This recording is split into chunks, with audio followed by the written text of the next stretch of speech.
Bonjour, Hola, bienvenue à chacune et chacun d'entre vous. bienvenido a cada uno y cada una de vosotros. Bienvenue à toi avec ta curiosité et les questions que tu te poses.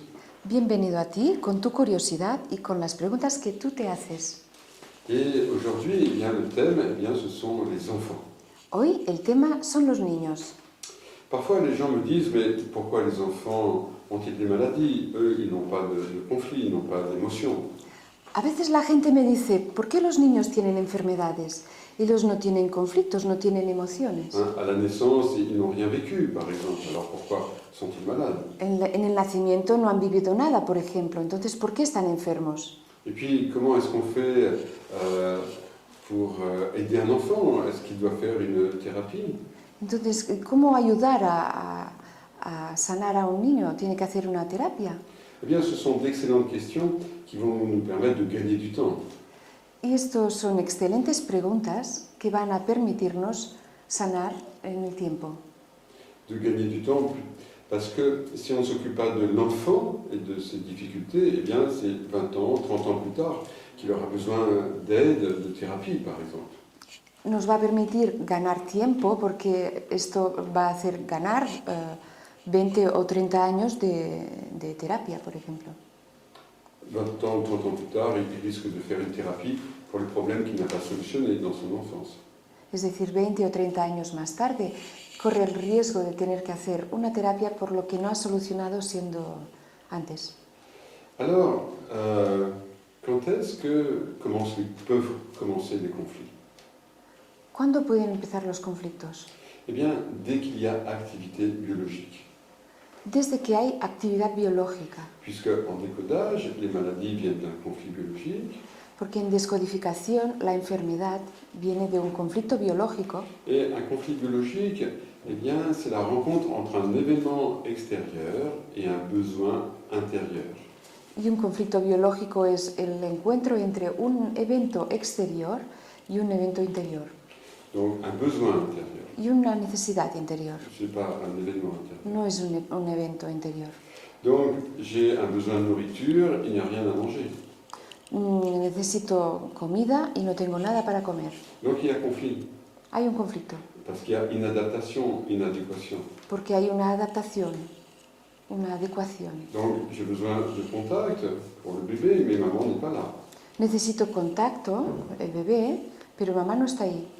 Donc, j'ai besoin de me sentir propre, mais voilà que je suis ma couche est pleine d'urine. Necesito sentirme limpio, pero mis pañales están llenos de orina. Il y a un besoin intérieur d'être reconnu, mais personne n'est là.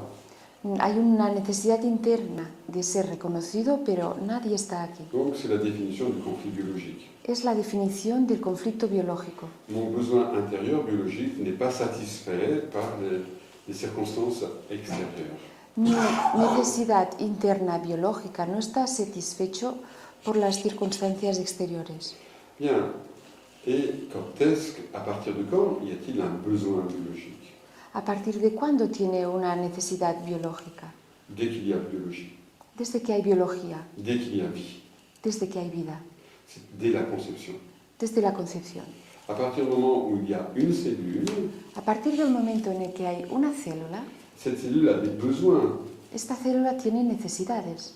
L'œuf est dans la trompe utérine, arrive dans l'utérus. El óvulo en la trompa uterina llega hasta el útero. Et cette cellule a besoin de nourriture. Y esta célula necesita alimento.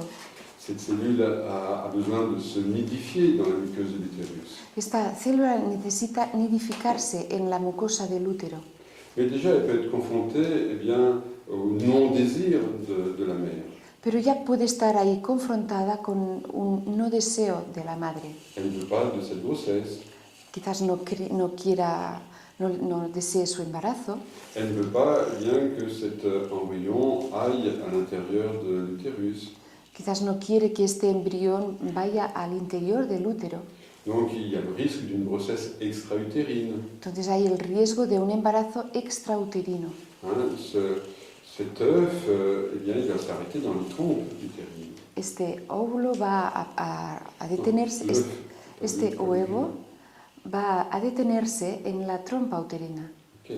Donc, dès qu'il y a vie, il y a besoin. Desde que hay vida hay necesidad Et dès qu'il y a besoin, il y a conflit potentiel. y desde que hay necesidad hay un potencial de conflicto. Puisque dès que le besoin n'est pas satisfait. Si la necesidad no está satisfecha. Et dès qu'il y a conflit, eh bien, il va y avoir mise en place d'un programme d'adaptation. Y desde que hay conflicto va a ponerse en marcha un programa de adaptación, Eh bien, c'est-à-dire la maladie. es decir, la enfermedad. Donc, les conflits peuvent démarrer dès la conception et à chaque instant de notre vie. Entonces el conflicto puede empezar en la concepción y en cada instante de nuestra vida. C'est-à-dire dans la vie intra-utérine, il y a potentiellement conflit. Es decir, en la vida intrauterina hay potencialmente conflictos, Car l'embryon, le fœtus, est hypersensible. porque el embrión, el feto, es hipersensible. Il est connecté sur l'inconscient de sa mère, Está conectado al inconsciente de su madre simplement parce que c'est une unité biologique, mère-enfant. simplemente porque es una unidad biológica, madre-hijo. Il se nourrit, il respire grâce au sang de sa mère. Se nutre y respira gracias a la sangre de su madre. Il est réchauffé par la chaleur de sa mère. Está calentado con el calor de su madre. Il est hydraté par le liquide amniotique de sa mère. Está hidratado con el líquido amniótico de su madre. Il s'agit donc d'une fusion biologique, Se trata de una fusión biológica, c'est-à-dire d'une unité biologique. es decir, una unidad biológica. Okay. Il est dépendant à 100% de sa mère. Es dependiente 100% de su madre. Donc, les problèmes ressentis par la biologie et l'émotion de sa mère Entonces, los problemas resentidos por la biología y las emociones de su madre sont également ressentis par sa biologie, ses émotions. son también resentidos por su biología y sus emociones. Donc, il a à la fois ses ressentis et ceux de sa mère qui s'additionnent. A la vez tiene sus resentires y los de su madre que se añaden. Donc, vous comprenez la grande sensibilité de cet embryon, de ce fœtus. Entonces podéis comprender la gran sensibilidad de este embrión, de este feto. Alors, lorsqu'un besoin n'est pas satisfait, arrive un conflit, et quand il y a un conflit, peut survenir une maladie. Entonces, cuando una necesidad no está satisfecha, llega un conflicto, y si hay un conflicto puede llegar una enfermedad. Ainsi, eh bien, à quel moment peut démarrer une maladie? Eh bien, voici donc la réponse que je propose. Así es, esta es la respuesta que os propongo si llega una enfermedad. Deuxième question à propos de la thérapie des enfants. Segunda pregunta, segunda cuestión en relación a la terapia con los niños. En France, il y a une psychanalyste célèbre qui s'appelait Françoise Dolto. En Francia había una psicoanalista célebre que se llama Françoise Dolto. Et elle encourageait les mères à parler à leur bébé. Ella animaba a las madres a hablar a sus bebés. Et même s'il était dans l'utérus, Incluso cuando estaban en el útero, quand il est dans le berceau et qu'il a quelques jours de vie, cuando está en su cuna y tiene solo unos días de vida, eh bien, et que l'enfant, par exemple, fait des vomissements ou d'autres problèmes, cuando el niño tiene vómitos u otro problema, eh bien, Françoise Dolto disait à la mère de parler de ses difficultés à l'enfant. y Françoise Dolto decía a la madre de hablarle de estas dificultades al bebé. Si la mère a des problèmes de couple, du stress au travail, Si la madre tiene problemas de pareja o estrés del trabajo, ou si pendant la grossesse c'était difficile d'accepter cet enfant, o si durante el embarazo fue difícil aceptar este niño, eh bien, elle disait que la maman devait parler à cet enfant, devait tout dire à son bébé. decía que la mamá debe hablar a su hijo, decirle todo a este hijo. Et à l'époque, les gens disaient que Françoise Dolto était vraiment farfelue, fantaisiste. En la época la gente decía que Françoise Dolto estaba en la fantasía, Mais elle avait raison. Pero ella tenía razón, Eh bien, les enfants allaient de mieux en mieux quand on leur parlait. porque los niños iban cada vez mejor cuando se les hablaba. Et la plupart du temps, eh bien, ils s'arrêtaient de vomir. Y la mayor parte de los casos dejan de vomitar. Et ils allaient mieux, quel que soit le problème. Mejoraban fuera cual fuera el problema. Alors, est-ce qu'on peut parler d'une thérapie ¿Podemos hablar de una terapia? ou simplement d'une communication? ¿O simplemente es una comunicación? Eh bien, voilà la première chose que l'on peut faire avec un enfant. Aquí está la primera cosa que podemos hacer con un niño. Qu'il entende quelque chose, qu'il entende du sens. Que entienda, que escuche el sentido. Même s'il n'est pas capable de parler, Incluso si él no es capaz de hablar, malgré ce que pensaient les gens à l'époque, ils disaient mais l'enfant il ne comprend rien, il est trop petit. aunque el niño sea muy pequeño y no pueda entender, En réalité, quelque chose en lui comprend. en realidad algo en él comprende. Il est très réceptif, Es muy receptivo et il prend l'information. y toma la información. On dit aussi que l'on peut parler à des personnes qui sont dans le coma. También se dice que puede hablar a las personas que le rodean, Qui sont dans le coma. que están en coma. Donc, le conseil que je rajoute, El consejo que añado eh bien, c'est que la maman qui parle à son enfant, ou le papa, la grand-mère, peu importe, es que la mamá que habla a su hijo, ou le papa, ou la grand-mère, peu importe, o el papá, o la abuela, no importa, eh bien, doit avoir réglé son problème émotionnel. tiene que haber arreglado sus problemas emocionales. Si, par exemple, elle se sent coupable parce que pendant la grossesse, elle a fumé, elle a bu de l'alcool, Si ella se siente culpable, por ejemplo, porque durante el embarazo ha fumado o ha bebido alcohol, ou qu'elle a pensé à avorter, o que ha tenido pensamientos de querer abortar, c'est important qu'elle exprime cette information calmement. es importante que ella pueda expresar esta información en calma. C'est-à-dire qu'elle doit traiter toute seule, avec un thérapeute ou qui elle veut, son émotion. Es decir, que ella debe tratar su emoción, ella sola, con un terapeuta, Afin de ne pas charger l'enfant de son émotion. para no cargar al niño, al hijo, con esta emoción. Si elle dit à son enfant avec beaucoup de tristesse ou de désespoir, ah, pardon, j'ai voulu avorter, pardon, j'ai trop fumé, Si le dice al niño con mucha tristeza y mucha desesperación, perdóname, yo quise abortar y perdóname que he fumado durante el embarazo, cela peut être un nouveau choc pour l'enfant. puede ser un nuevo shock para el niño. Et l'enfant va réagir à l'émotion de sa mère. Y el niño va a reaccionar a la emoción de su madre.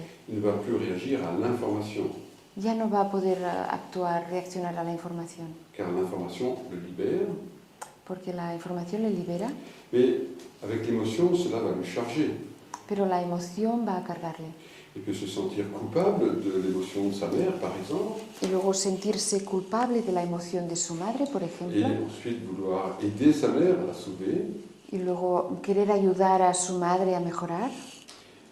Et lorsque l'enfant grandit, eh bien, et qu'il a différentes difficultés, Y cuando el niño crece y tiene distintas dificultades, lorsqu'il a 2 ans, 3 ans, et qu'il a des symptômes, des maladies, cuando tiene 2 o 3 años que tiene algún síntoma o enfermedad, eh bien, la thérapie avec lui doit premièrement être très courte.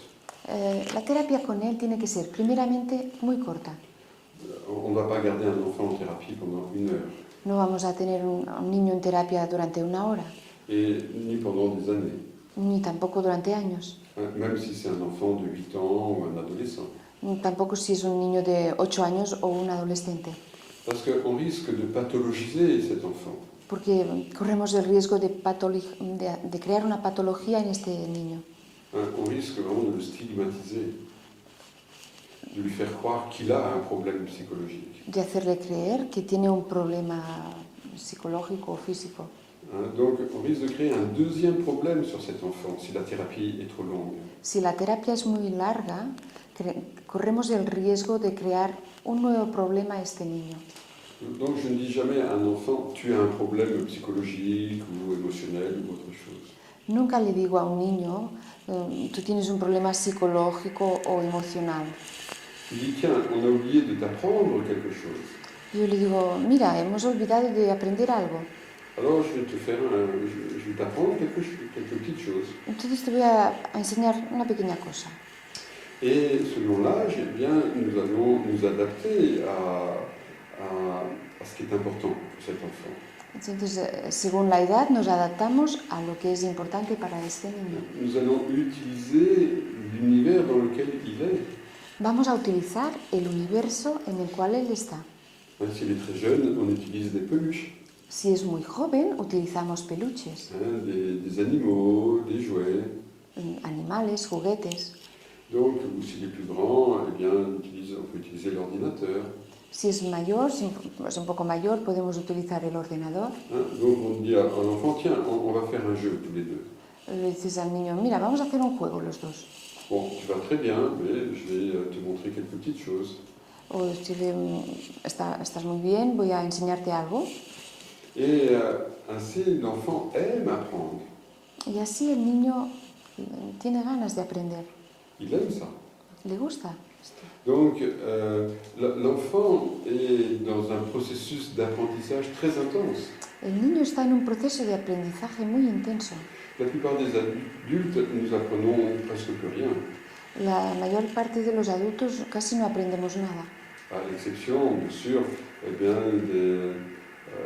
des personnes qui regardent Cara de Pandora, par exemple, a excepción de personas que miran Caja de Pandora, por ejemplo, qui veulent apprendre des choses, que quieren aprender cosas ou qui suivent des conférences, des séminaires. o que van a ver conferencias o cursos, seminarios. Donc, ont une mobilité psychologique et cérébrale. Tienen una movilidad psicológica y cerebral, Mais il y a beaucoup d'adultes, eh bien, ils vivent sur leurs acquis. pero hay adultos que viven en lo que han adquirido en el pasado. Alors que l'enfant, eh bien, il apprend tout à l'école, dans la cour de récréation, dans sa vie, il apprend sans cesse. Mientras que el niño aprende sin cesar en la escuela, en el recreo, en todo el momento. Donc, dans l'échange avec le thérapeute, on continue à lui apprendre quelque chose. En el encuentro con el terapeuta continuamos enseñándole algo. Et lorsqu'il a un symptôme, nous utilisons des objets pour découvrir le sens de son symptôme. Y cuando tiene un síntoma, utilizamos objetos para descubrir el sentido de este síntoma. Nous utilisons le dessin également, También utilizamos los dibujos, car son inconscient va s'exprimer à travers le dessin, la pâte à modeler et tout ce qu'il fait. porque su inconsciente va a expresarse a través de sus dibujos o lo que haga con plastilina.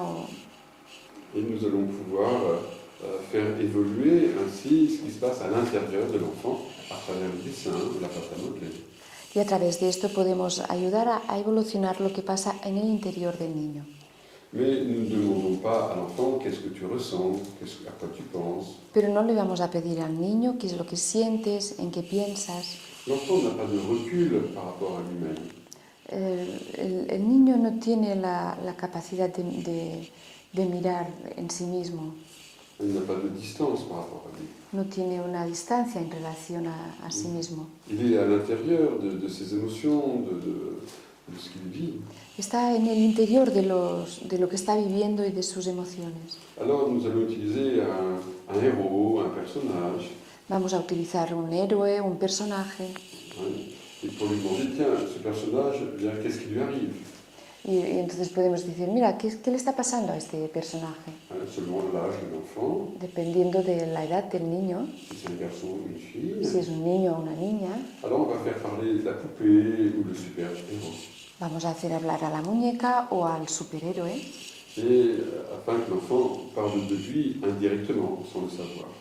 con la finalidad de que el niño hable indirectamente de él mismo. Ainsi, avec l'enfant, nous avons de nombreux outils de communication. Así con el niño tenemos numerosas herramientas de comunicación. Premièrement, il y a d'écoute et de réception de ce qui vient de l'enfant. Primeramente la escucha y la recepción de lo que llega de él.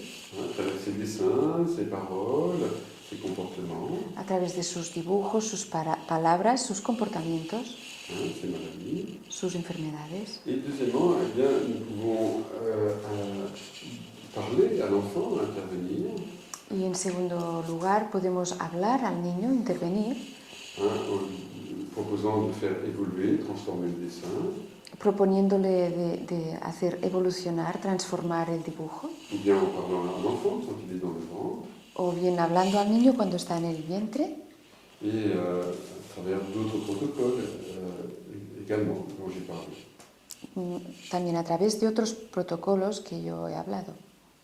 Et ainsi, il va y avoir évolution, transformation de l'enfant. Y así va a haber una transformación y una evolución del niño. L'enfant est un être en croissance perpétuelle. Un niño es un ser en crecimiento perpetuo. Et c'est essentiel de pouvoir communiquer avec cet enfant, car en réalité, Y es esencial poder comunicar con este niño porque en realidad, très souvent, lorsque je suis en thérapie avec un adulte, porque con mucha frecuencia cuando estoy en terapia con un adulto, en réalité, je suis en thérapie avec l'enfant qui est à l'intérieur de l'adulte. en realidad yo estoy en terapia con el niño que hay en el interior de este adulto. Je vais donner quelques exemples de thérapie avec les enfants. He dado algunos ejemplos de terapia con niños. Un bébé eh bien, qui vient au monde aveugle. Un niño que llega al mundo ciego. Alors, c'est essentiel, bien sûr, de parler avec la maman, Es esencial de hablar con la madre et précisément de la grossesse. y también del embarazo. Et parfois aussi avec le papa, A veces también con el padre et souvent d'aller chercher des informations sur les ancêtres, sur la généalogie. y a veces también de ir hacia su genealogía, sus ancestros. Et pourquoi cet enfant est-il aveugle? ¿Por qué este niño ha nacido ciego? Pendant la grossesse, eh bien, la maman n'est pas mariée. Durante el embarazo, la mamá no estaba casada, Et elle a honte d'être enceinte. entonces tiene vergüenza, siente vergüenza de estar embarazada. Elle ne veut pas que la famille voie qu'elle est enceinte. Ella no quiere que la familia vea que está embarazada, Voir entraîne la honte. porque ver conlleva la vergüenza. La solution, c'est de ne pas voir. La solución es no ver. Et l'enfant ne voit pas. Y el niño no ve. Donc il est porteur de la solution Entonces él lleva la solución d'un instant. la solución de un instante. Alors le thérapeute me présente ce cas, me demande des conseils. Entonces el terapeuta me presentó este caso, me pidió su consejo, Et mi consejo. je lui dis eh bien, que la maman invite toute la famille et que chaque membre de la famille regarde le bébé dans le berceau. Entonces digo que la mamá traiga a casa toda la familia y que cada miembro de la familia mire a este niño en la cuna, en su cuna, Et que chaque membre de la famille dise je suis content de te voir. y que cada miembro de la familia diga estoy contento de verte. Donc bien la famille a accepté, cela a été fait. Entonces la familia aceptó y se hizo así. Donc cette histoire s'est passée en Italie il y a une dizaine d'années Esta historia pasó en Italia hace 10 años et l'enfant a récupéré sa vision. y el niño recuperó su visión. Un autre cas d'un enfant de 8 ou 9 ans qui avait des tics avec la tête comme cela. Otro caso de un niño de 8 o 9 años que tenía un tic con la cabeza haciendo este gesto. Et donc je demande eh bien qu'est-ce qui se passe à l'école ou à la maison. Y yo le pido qué está pasando en la escuela o en casa. Est-ce qu'il y a une partie qui veut regarder derrière et l'autre partie qui ne veut pas regarder derrière? Hay una parte que quiere mirar atrás y la otra que no quiere. Et cet enfant me dit que pendant le repas, Y este niño me dice que durante la comida il y a son père et sa mère en face de lui, hay su padre y su madre frente a él Il y a ses sœurs sur les côtés, Hay sus dos hermanas en ambos lados et puis il y a la télévision derrière lui. y detrás de él está la tele. Il veut regarder la télévision, mais son père lui dit non, mange dans ton assiette. Y quiere mirar la tele, pero su padre dice, no, come del plato. Et donc tout le monde regarde la télé sauf lui. Entonces todo el mundo mira la tele, menos él. Ok. Donc c'est là l'origine vient de son symptôme. Aquí es el origen de su síntoma. Donc avec lui, eh bien, j'ai inventé une histoire avec des cosmonautes qui montaient dans une fusée. Con él yo inventé una historia De cosmonautes qui montaient dans une fusée. Cosmonautes. una historia de un astronauta que se iba con un cohete Et qui voulait regarder en arrière la Terre, mais en même temps qui devait regarder vers les étoiles. que miraba hacia atrás, hacia la Tierra y también hacia las estrellas. Donc j'ai continué l'histoire avec lui. Entonces continué la historia con él. Et ce qui est intéressant comme protocole, c'est de créer l'histoire à deux. Lo interesante como protocolo es crear el cuento entre los dos. Donc que l'enfant, eh bien, il trouve les solutions pour le cosmonaute. Entonces el niño encuentra la solución para el astronauta. Et ensuite, eh bien, l'enfant a complètement guéri de ce tic. Y después el niño se sanó completamente de este tic. Alors, nous pouvons maintenant donner enfin la parole à nos enfants. Entonces podemos dar finalmente la palabra a nuestros hijos, Mais une parole émotionnelle. pero una palabra emocional. Et cela s'appelle la prévention. Esto se llama la prevención. Accepter le fait que vos enfants aient des émotions. Aceptar el hecho de que vuestros hijos tengan emociones Et qu'ils ne soient pas nécessairement d'accord avec vous. y que no estén necesariamente de acuerdo con vosotros, Car si les enfants étaient toujours d'accord avec les parents, porque si los niños estuvieran siempre de acuerdo con sus padres, le monde n'aurait pas évolué. el mundo no habría evolucionado. Nous serons toujours dans les grottes, les cavernes. Estaríamos todavía en el tiempo de las cavernas, Car l'enfant, eh bien, il vient du futur et non pas du passé. porque los niños, los hijos vienen del futuro y no del pasado. Merci pour votre écoute. Gracias por vuestra escucha.